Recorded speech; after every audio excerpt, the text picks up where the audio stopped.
الحمد لله رب العالمين والصلاة والسلام على سيد المرسلين أما بعد فأعوذ بالله من الشيطان الرجيم بسم الله الرحمن الرحيم پڑھیے الصلاة والسلام عليك يا رسول الله وعلى آلك وأصحابك يا حبيب الله الصلاة والسلام عليك يا نبي الله وعلى آلك وأصحابك يا نور الله۔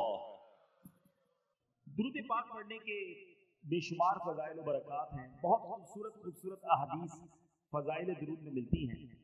اللہ کے حبیب صلی اللہ علیہ وسلم فرماتے ہیں من صلی علیہ صلاة واحدة صلی اللہ علیہ عشرہ، میرے آقا فرماتے ہیں جس نے مجھ پر ایک بار درود پاک پڑھا اللہ تعالیٰ اس پر 10 رحمتیں نازل فرماتا ہے۔ پھر نبی پاک فرماتے ہیں ومن صلی علیہ عشر، جس نے مجھ پر 10 بار درود پاک پڑھا صلی اللہ علیہ مئتا، اللہ اس پر 100 رحمتیں نازل فرماتا ہے۔ پھر آگے بڑی پیاری بات فرمائی ومن صلی علیہ مئتا، جو مجھ پر 100 بار درود پاک پڑھے ختم اللہ بین عینیہ، اللہ اس کی دونوں آنکھوں کے درمیان لکھ دیتا ہے براءۃ من النفاق و براءۃ من النار، کہ یہ بندہ دوزخ کی آگ سے اور نفاق سے بری ہے، آزاد ہے۔ پھر آگے فرمایا وَأَسْكَنَهُ اللَّهُ يَوْمَ الْقِيَامَةِ مَعَ الشُّهَدَاءِ، اور اس بندے کو قیامت کے دن شہیدوں کے ساتھ اٹھایا جائے گا۔ ذرا غور کیجیے، ایک درود پر 10 رحمتیں۔ ہم کام کاج پر جائیں، کھیتوں میں جائیں، اپنی نوکری پر جائیں، گھر سے باہر نکلیں، اسکول جائیں، اور اگر درود پڑھتے پڑھتے جائیں تو ہر ایک درود پر 10 رحمتیں ملتی ہیں۔ اب آپ چاہتے ہیں کہ اللہ کی رحمتیں میرے ساتھ رہیں، میری حفاظت رہے، میرے ساتھ کوئی مشکل نہ ہو، تو صبح و شام درود پاک پڑھنا ہے۔ اور درود پاک پڑھنا اتنا مشکل نہیں ہے، بڑے آسان درود پاک ہیں۔ میں جیسے بھی پڑھا رہا تھا، آپ ایک بار پھر مل کر پڑھ لیں الصلاۃ والسلام علیک یا رسول اللہ۔ کتنا آسان درود پاک ہے، یاد کر لیں، پڑھتے رہا کریں۔ اچھا، پھر 100 بار پڑھنے والے کو کیا بتایا؟ اللہ اللہ اس کی آنکھوں کے درمیان یعنی پیشانی پر لکھ دیا جائے گا کہ یہ بندہ دوزخ سے بھی بری ہے، منافقت سے بھی بری ہے، اور انشاءاللہ قیامت کے دن شہیدوں کے ساتھ اٹھایا جائے گا۔ دنیا کا دستور ہے میرے بیٹے اسلامی بھائیوں، کام تھوڑا کرے نا تو مزدوری تھوڑی ملتی ہے، کام مشکل کرے، محنت زیادہ کرے تو پھر مزدوری زیادہ ملتی ہے۔ مگر اللہ کی رحمت دیکھو، کام تھوڑا کرو پھر بھی برکتیں زیادہ عطا فرماتا ہے۔ 100 بار درود پاک میں کتنی دیر لگتی ہے؟ تسبیح ہاتھ میں لیں، آدھے گھنٹے میں آپ کے 100 درود پاک پورے ہو جائیں گے، شاید آدھے گھنٹے سے بھی پہلے پورے ہو جائیں گے۔ لیکن نیکیاں، اجر، ثواب، انعام کتنا زیادہ۔ ہر دوسرے آدمی کے ہاتھ میں موبائل فون ہے اور گھنٹوں موبائل پر لگے رہتے ہیں، اپنا وقت ضائع کرتے ہیں۔ ایسا نہ کریں، یہ زندگی ایک ہی بار ملے گی، ایکسٹرا ٹائم نہیں ملے گا۔ اسی زندگی میں آخرت کی تیاری کرنی ہے۔ جو موبائل کا استعمال کرتے ہیں، میری بات جلدی سمجھ جائیں گے، ہمارے موبائل پر ایک کبھی کبھی میسج آتا ہے کہ آپ کا بیلنس ختم ہونے والا ہے، پیسے ڈلوا لیجیے۔ آتا ہے نا میسج؟ انٹرنیٹ اگر پیکج لیا ہے تو پھر میسج آئے گا کہ انٹرنیٹ پیکج ختم ہونے والا ہے، تھوڑا ہی رہ گیا ہے، جلدی سے پیسے ڈلوا لیجیے۔ آپ جس کے پاس پیسے ہوتے ہیں وہ ڈلوا لیتا ہے۔ لیکن زندگی ختم ہونے سے پہلے کوئی میسج نہیں آئے گا کہ جناب آپ کی زندگی 1 مہینہ رہ گئی ہے، اب آخری 15 دن ہے، توبہ کر لیجئے، اب 1 ہفتہ رہ گیا ہے، اللہ کو راضی کر لیجئے، اب سجدے کر لیجئے، اب توبہ کر لیجئے۔ نہیں، کوئی میسج نہیں آئے گا، کوئی پیغام نہیں آئے گا۔ بندہ صبح گھر سے نکلتا ہے، بعض اوقات گھر والوں کو کہہ کر جاتا ہے کہ یہ والا کھانا بنانا، رات آ کر کھاؤں گا، یہ والے کپڑے استری کر کے رکھنا، رات دعوت میں جانا ہے پہن کر جاؤں گا۔ کپڑے استری کیے ہوئے رہ جاتے ہیں، کھانا تیار رہتا ہے، مگر بندہ نہیں آتا، اس کی لاش آتی ہے، اس کا جنازہ۔ ایسا ہوتا ہے ہمارے ساتھ کوئی دوپہر کو ہوتا ہے اور رات کو قبر میں پہنچ جاتا ہے۔ ہم رات ساتھ ہوتے ہیں، صبح اٹھتے ہیں تو اطلاع آتی ہے کہ فلاں بندہ سویا مگر اٹھا نہیں، سوتے میں ہی چلا گیا۔ یہ میں نئی باتیں تو نہیں کر رہا نا، جب ایک ہی زندگی ملی ہے اور اس کی اختتام کا پتہ بھی نہیں ہے، کبھی بھی جا سکتے ہیں، تو پھر ہم کیوں گناہ کرتے ہیں؟ پھر کیوں غفلت کی زندگی گزارتے ہیں؟ پھر کیوں وقت ضائع کرتے ہیں؟ میرے بیٹے اسلامی بھائیوں، میری بات سمجھو، آپ نے برف دیکھی ہے؟ برف کا جس کا کاروبار ہوتا ہے نا، جو برف بیچتا ہے اس کا ایک ہی کام ہوتا ہے کہ جلدی بک جائے، کیونکہ دیر ہوگی تو کیا ہوگا؟ ہاں سب سمجھدار نا، پگھل جائے گی، برف پگھلتی ہے۔ آپ سمجھیے جو زندگی ہے نا ہماری، یہ ہم سب کو ایک ایک برف کی لادھی، برف کا بلاک کہہ لیں، برف کا ایک پیس آپ کو میرے ہاتھ میں دے دیا گیا، کسی کو 30 سال کا دیا گیا ہے، کسی کو 40 سال کا، کسی کا 50 سال، اور روز پگھل رہی ہے برف۔ ہو سکتا ہے ہم میں سے کسی کی آدھی برف پوری ہونے والی ہے، پتہ نہیں ہمیں، لیکن برف پگھل رہی ہے۔ بالکل زندگی اسی طرح پگھل رہی ہے، ہم موت کے قریب ہو رہے ہیں، ڈے بائی ڈے، روزانہ ہم اپنی قبر کے قریب جا رہے ہیں۔ اسکول پڑھنے والے جیسے جیسے آپ کا امتحان کا دن قریب آتا ہے تو کیا کرتے ہیں؟ تیاری کرتے ہیں۔ جتنا امتحان قریب آتا ہے اتنی ٹینشن شروع ہو جاتی ہے۔ 5 ایئرز پیپر، 5 سالہ پیپر، کسی سارا سال جس طالب علم کو نہیں پوچھتے اسی کو ڈھونڈ رہے ہوتے کیونکہ وہ قابل ہے، اسے سبق یاد کیا ہوتا ہے، اس کے پاس نوٹس بنے ہوئے ہوتے، بندہ کہتا ہے اس کو پکڑو، اس کو سبق آتا ہے، وہ سکھا دے گا۔ امتحان میں 1 ہفتہ رہ جائے، اب رات کو نیند نہیں آتی، اب ساری رات تیاری، ایسا ہی ہے نا؟ صبح امتحان ہو، وہ رات تو ساری ٹینشن میں گزری ہماری۔ میں آپ سے پوچھتا ہوں، تمہارا امتحان قریب آتا ہے، تمہیں فکر شروع ہو جاتی ہے، کیوں یہ احساس نہیں ہوتا کہ ہر گزرنے والا دن میں قبر کے امتحان کے قریب ہو رہا ہوں؟ ہم نے قبر میں جا کر بھی ایک امتحان دینا ہے۔ اسکول کے پیپر میں فیل ہو گئے تو کیا ہوگا مجھے بتاؤ نا؟ دوبارہ اگلے سال پھر وہی جماعت پڑھنی پڑے گی، اور تو کچھ نہیں ہوگا نا۔ لیکن قبر کے امتحان میں جو فیل ہوا نا، اس کو ایسا نہیں ہوگا کہ دوبارہ سپلیمنٹری ضمنی پیپر دینے کا موقع دیا جائے گا، نہیں، ادھر امتحان ہوا، ادھر فیل ہوا، ادھر جہنم کا عذاب شروع ہو گیا، یہ ایک ہی بار دینے کا موقع ملے گا۔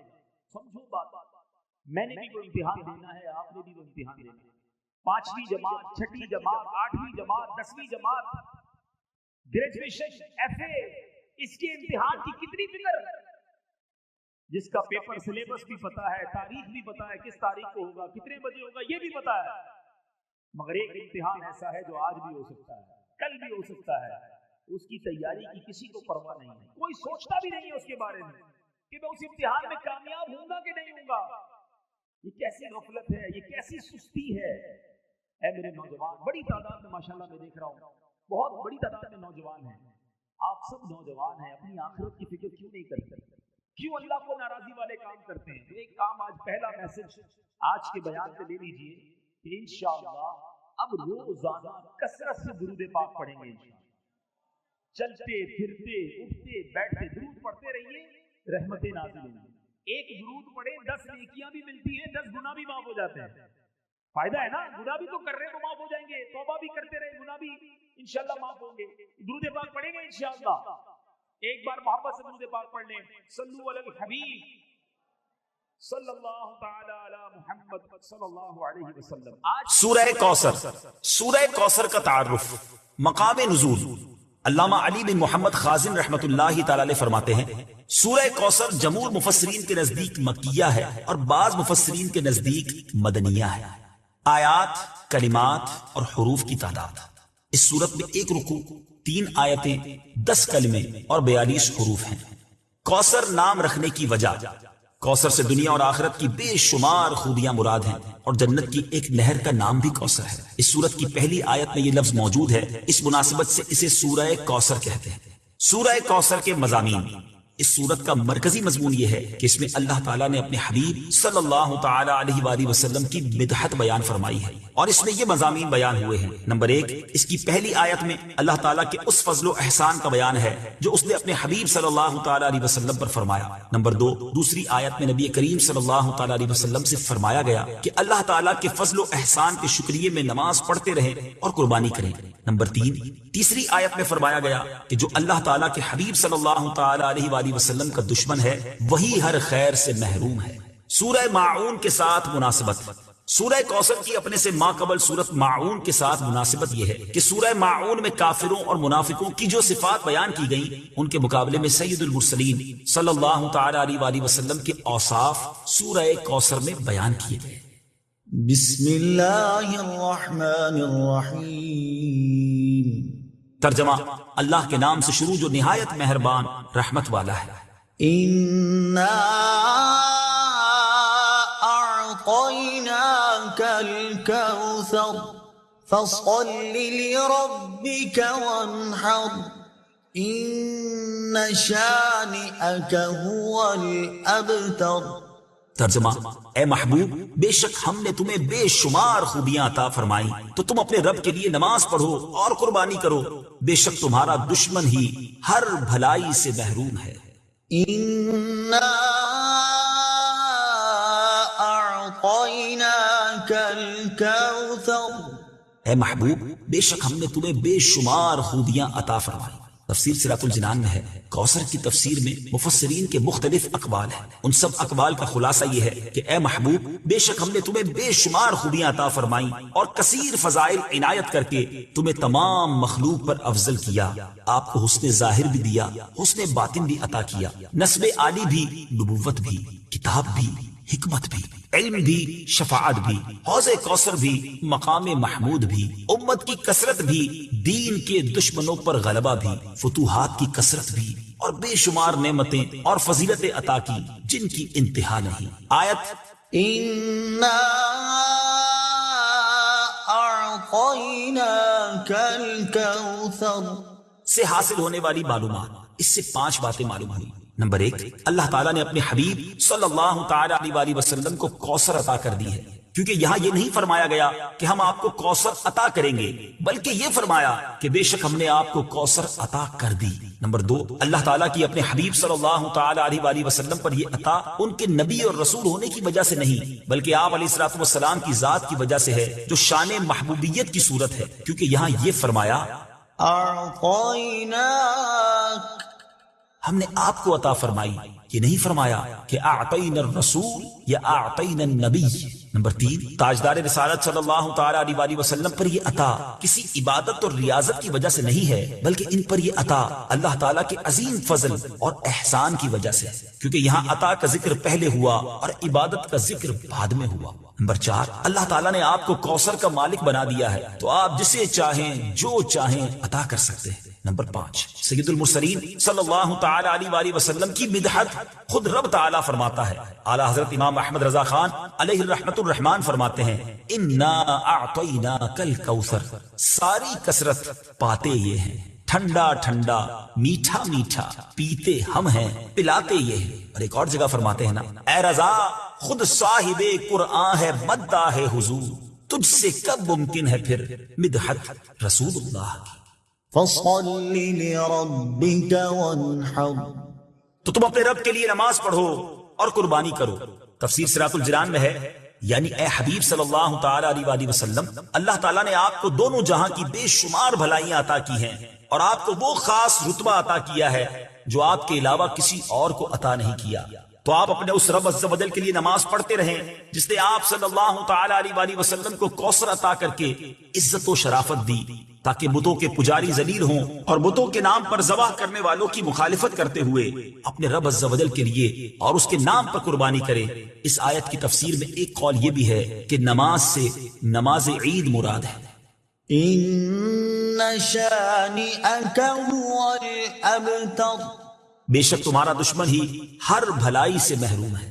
تفسیر صراط الجنان میں ہے، شان نزول، جب سید المرسلین صلی اللہ تعالی علیہ وآلہ وسلم کے فرزند حضرت قاسم کا وصال ہوا تو کفار نے آپ کو ابتر یعنی نسل ختم ہو جانے والا کہا، اور یہ کہا کہ اب ان کی نسل نہیں رہی، ان کے بعد اب ان کا ذکر بھی نہ رہے گا اور یہ سب چرچا ختم ہو جائے گا۔ اس پر یہ سورہ کریمہ نازل ہوئی اور اللہ تعالیٰ نے ان کفار کا بالغ رد فرمایا، اور اس آیت میں ارشاد فرمایا کہ اے حبیب صلی اللہ تعالی علیہ وآلہ وسلم، بے شک تمہارا دشمن ہی ہر بھلائی سے محروم ہے، نہ کہ آپ، کیونکہ آپ کا سلسلہ قیامت تک جاری رہے گا، آپ کی اولاد میں بھی کثرت ہوگی اور آپ کی پیروی کرنے والوں سے دنیا بھر جائے گی، آپ کا ذکر ممبروں پر بلند ہوگا، قیامت تک پیدا ہونے والے عالم اور واعظ اللہ تعالیٰ کے ذکر کے ساتھ آپ کا ذکر کرتے رہیں گے، اور آخرت میں آپ کے لیے وہ کچھ ہے جس کا کوئی وصف بیان ہی نہیں کر سکتا۔ تو جس کی یہ شان ہے وہ ابتر کہاں ہوا، بے نام و نشان اور ہر بھلائی سے محروم تو آپ کے دشمن ہیں۔ اعلیٰ حضرت امام احمد رضا خان رحمت اللہ تعالی علیہ اس سورت کی تفسیر بیان کرتے ہوئے فرماتے ہیں، عاص بن وائل شقی نے جو صاحبزادہ سید المرسلین صلی اللہ تعالی علیہ وآلہ وسلم کے انتقال پرملال پر حضور کو ابتر یعنی نسل بریدہ کہا، حق تعالی نے فرمایا إنا أعطيناك الكوثر، بے شک ہم نے تمہیں خیر کثیر عطا فرمائی کہ اولاد سے نام چلنے کو تمہاری رفعت ذکر سے کیا نسبت. کروڑوں صاحب اولاد گزرے جن کا نام تک کوئی نہیں جانتا، اور تمہاری ثنا کا ڈنکا تو قیامت تک اکناف عالم اور اطراف جہاں میں بجے گا، اور تمہارے نام نامی کا خطبہ ہمیشہ ہمیشہ اطباق فلک آفاق زمین میں پڑھا جائے گا. پھر اولاد بھی تمہیں وہ نفیس و طیب عطا ہوگی جن کی بقا سے بقائے عالم مربوط رہے گی. اس کے سوا تمام مسلمان تمہارے بال بچے ہیں، اور تم سب مہربان ان کے لیے کوئی نہیں. بلکہ حقیقت کار کو نظر کیجئے تو تمام عالم تمہاری اولاد مانوی ہے کہ تم نہ ہوتے تو کچھ بھی نہ ہوتا، اور تمہارے ہی نور سے سب کی آفرینش ہوئی. اسی لیے جب ابو البشر آدم تمہیں یاد کرتے تو یوں کہتے، یا ابنی صورتن و ابایا معنن، اے ظاہر میں میرے بیٹے اور حقیقت میں میرے باپ. پھر آخرت میں جو تمہیں ملنا ہے اس کا حال تو خدا ہی جانے. جب اس کی یہ عنایت بے غایت تم پر مبذول ہو تو تم ان اشقیاء کی زبان درازی پر کیوں ملول ہو؟ بلکہ فصل لربك وانحر، رب کے شکرانے میں اس کے لیے نماز پڑھو اور قربانی کرو. إن شانئك هو الأبتر، جو تمہارا دشمن ہے وہی نسل بریدہ ہے کہ جن بیٹوں پر اسے ناز ہے، یعنی عمرو و حشام رضی اللہ تعالی عنہما، وہی اس کے دشمن ہو جائیں گے، اور تمہارے دین حق میں آ کر بوجہ اختلاف دین اس کی نسل سے جدا ہو کر تمہارے دینی بیٹوں میں شمار کیے جائیں گے. پھر آدمی بے نسل ہوتا تو یہی صحیح کہ نام نہ چلتا. اس سے نام بد کا باقی رہنا 1000 درجے بدتر ہے. تمہارے دشمن کا ناپاک نام ہمیشہ بدی و نفرین کے ساتھ لیا جائے گا، اور روز قیامت ان گستاخیوں کی پوری سزا پائے گا. والعیاذ باللہ تعالی. اس سے معلوم ہوا کہ حضور پر نور صلی اللہ تعالی علیہ وآلہ وسلم کا اللہ تعالیٰ کی بارگاہ میں مقام اتنا بلند ہے کہ ان کے گستاخ کو اس کی گستاخی کا جواب خود رب تعالیٰ دیتا ہے. میں آپ کو 2 واقعے سناؤں گا، اور ان 2 واقعات سے ہمیں اندازہ ہوگا کہ ہمارا رب کتنا کریم ہے، کیسا رحیم ہے، کیسا مہربان ہے، کیسا احسان کرنے والا ہے، کیسا نوازنے والا ہے. دنیا کا دستور ہے میٹھے اسلامی بھائی، آپ کہیں نوکری کرتے ہو، آپ کا سیٹ آپ پر بڑا مہربان ہو، تنخواہ ٹائم پہ دے، کبھی کبھی بونس بھی دے دے، ٹائم پہ چھٹی بھی دے دے، آپ کیا کہتے ہیں، یار یہ بڑا اچھا آدمی ہے. وہ ناراض نہیں ہونا چاہیے، اس کو میری بات بری نہیں لگنی چاہیے. کوئی آپ کو قرضہ دے دے، نوکری دلا دے، مہربانی کر دے، آپ کہتے ہیں یار اس میں تو مصیبت میں کام آیا تھا، اس کو تکلیف نہیں ہونی چاہیے، یہ ناراض نہیں ہونا چاہیے.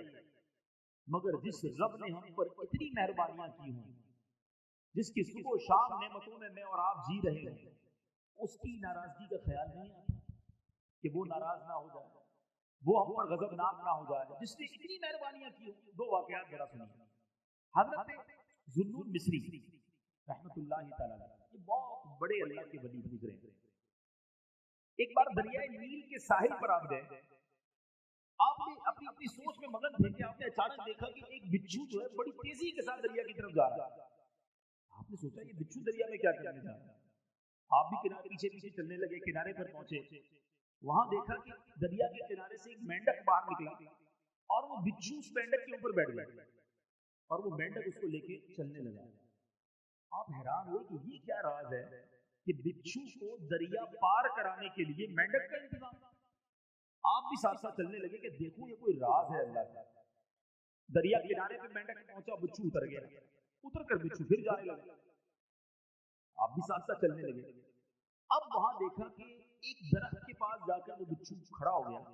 اس درخت کے نیچے ایک بندہ مدہوش شراب کے نشے میں دھت پڑا ہوا، بے ہوش، اور اس بے ہوش آدمی کو مارنے کے لیے ایک بڑا سانپ اپنا پھن پھیلائے تیار ہے کہ اب اس نے اس بے ہوش آدمی کو مار دینا ہے. اس بندے کو پتہ بھی نہیں وہ بے ہوش ہے. اتنے میں بچھو آیا اور اس نے تیزی کے ساتھ سانپ کو ڈنک مارا.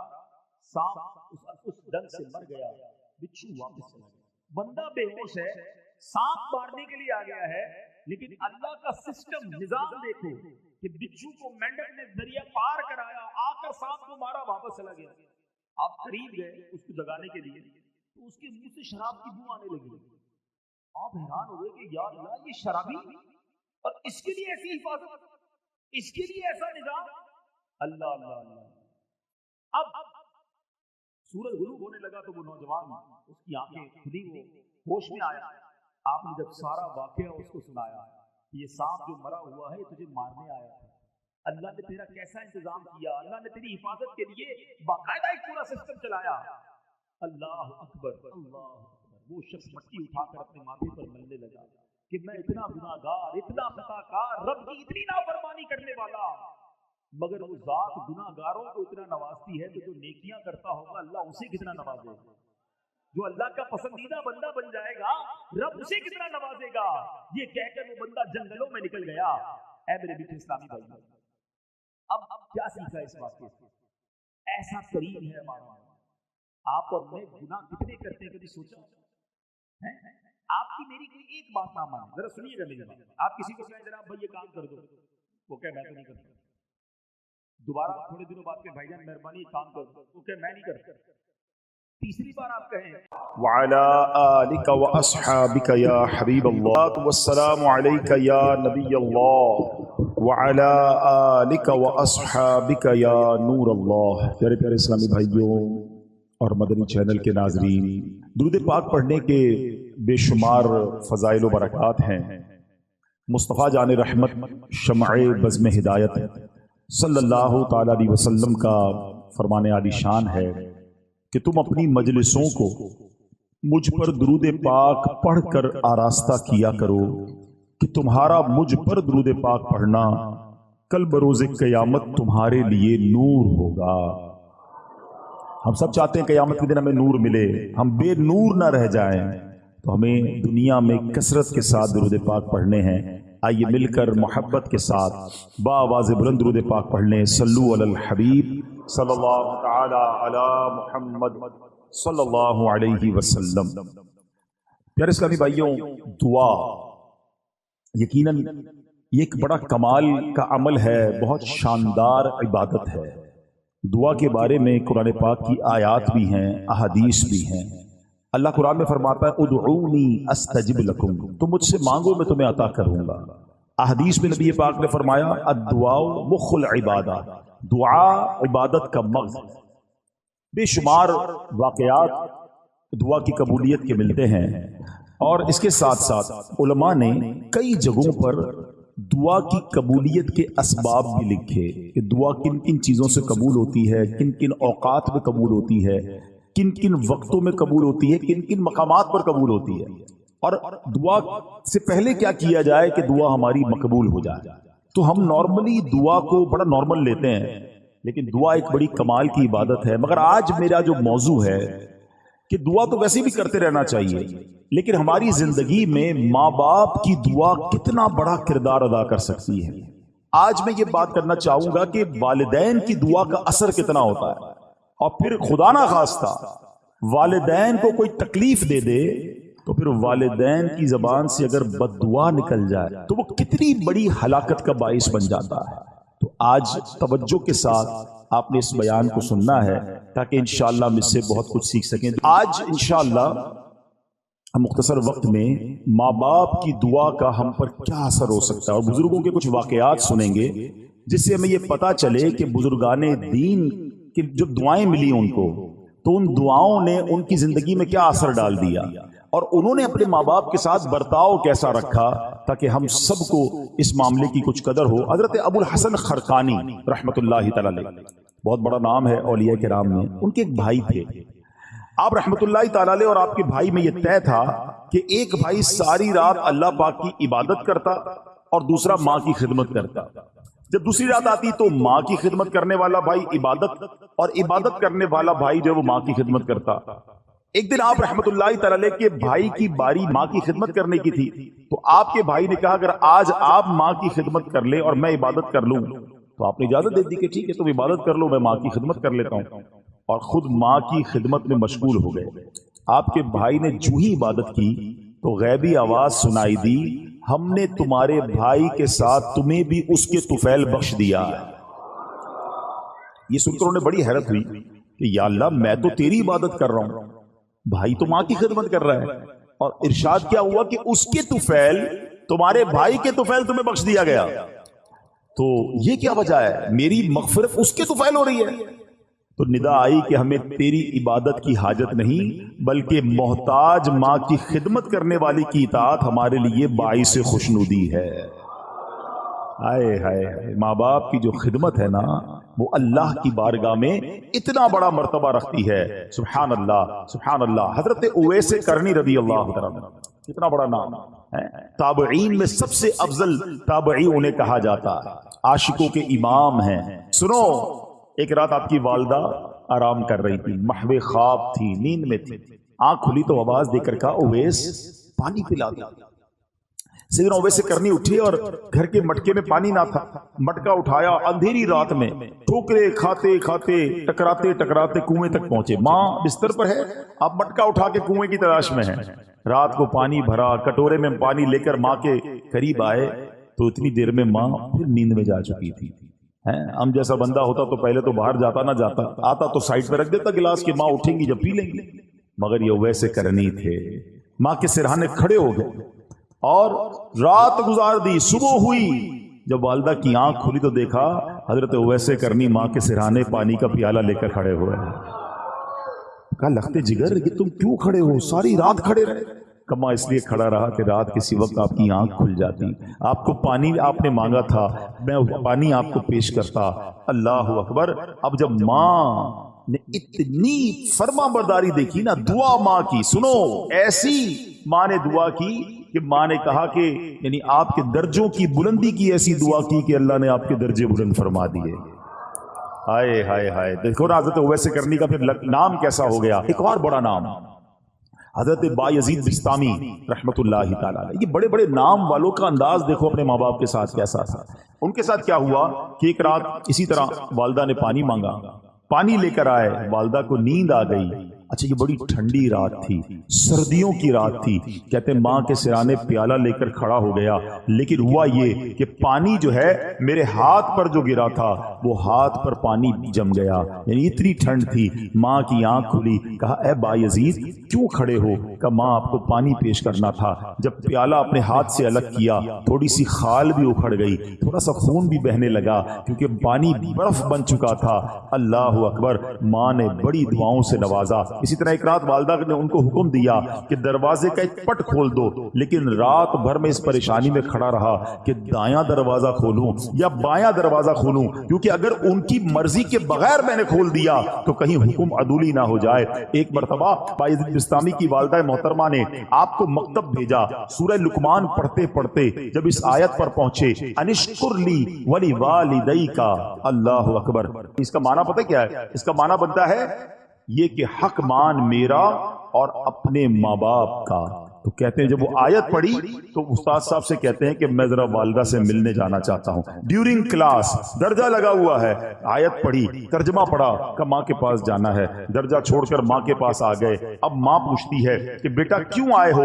تو آپ کہتے ہیں کہ ماں میں نے آج قرآن پاک میں پڑھا ہے کہ ماں باپ کا حق پورا کرنا ہے، تو میری عرض یہ ہے کہ دو جگہوں پر میں خدمت نہیں کر سکتا، یا تو مجھے اللہ عز و جل سے ہمیشہ کے لیے مانگ لیجئے، اپنی خدمت میں رکھ لیں، یا اللہ کے حوالے کر دو تاکہ اس کی عبادت میں لگا رہوں۔ ماں نے فرمایا بیٹا میں تجھے اللہ عز و جل کی بارگاہ کے لیے آزاد کرتی ہوں، اپنا فرض بھی تجھے معاف کرتی ہوں، جا رب کی عبادت میں مصروف ہو جا۔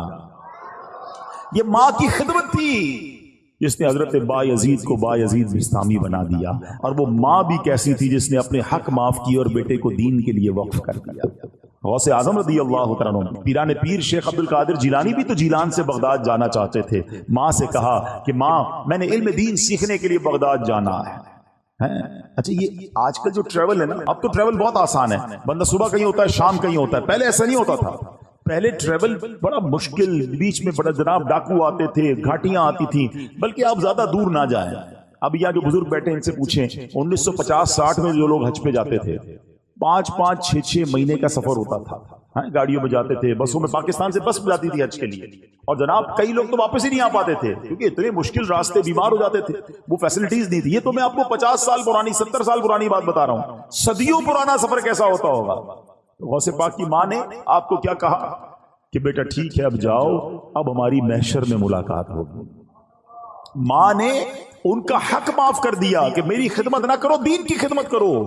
کیسے ماں باپ تھے، اور پھر کیا نصیحت کی تھی کہ بیٹا ہر حال میں سچ بولنا. وہ واقعہ یاد ہے نا کہ جب ڈاکوؤں نے آپ کو پکڑا اور آپ نے اپنا مال بتا دیا، اور کیوں بتایا؟ کہ ماں سے وعدہ کیا ہے ہر حال میں سچ بولنا، مال جاتا ہے تو چلا جائے. ڈاکوؤں کا سردار رونے لگا کہ تم ماں سے کیے ہوئے وعدے کو پورا کر رہے ہو، میں بھی اپنے ویب سے کتنے وعدے کیے، میں کیوں پورے نہیں کرتا؟ پورے ڈاکوؤں نے توبہ کر لی اور مال بھی واپس لوٹا دیا. مگر یہ ماں باپ کی خدمتیں تھیں، یہ ماں باپ کی دعائیں تھیں. میں تحدیث نعمت کے لیے اپنے والدین کی ایک بات یہاں عرض کر دیتا ہوں، شاید اور والدین کو اس میں ترغیب